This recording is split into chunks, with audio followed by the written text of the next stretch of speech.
फलटण प्रकरणात महिला आयपीएस अधिकाऱ्यांच्या नेतृत्वात एसआयटी गठीत करण्याचे मुख्यमंत्र्यांनी आदेश दिलेत। मुख्यमंत्री देवेंद्र फडणवीस यांनी पोलीस महासंचालकांना हे आदेश दिलेत। यावरून मंत्री पंकजा मुंडेंनी मुख्यमंत्र्यांचे आभार मानलेत आणि पीडितेला न्याय मिळेल असा विश्वास सुद्धा त्यांनी यावेळेला व्यक्त केलाय। मी सन्माननीय मुख्यमंत्र्यांचे आभार मानते। सर्व जनभावना लक्षात घेऊन त्यांनी संपदा मुंडेंच्या आत्महत्येच्या प्रकरणामध्ये एसआयटी लावण्याचे आदेश दिलेले आहेत। एका महिला पोलीस अधिकाऱ्यांच्या नेतृत्वाखाली एसआयटी स्थापन करण्याची माहिती मिळालेली आहे।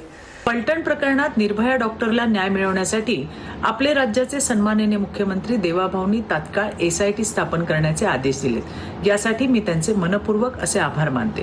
हा निर्णय केवळ एका प्रकरणाचा नाही तर प्रत्येक लाडक्या बहिणीच्या सुरक्षेचा प्रश्न आहे। देवाभाऊंनी पुन्हा एकदा दाखवून दिलं की महिलांचा सन्मान आणि सुरक्षेला त्यांच्या महायुती सरकारमध्ये सर्वोच्च प्राधान्य दिलं जातं।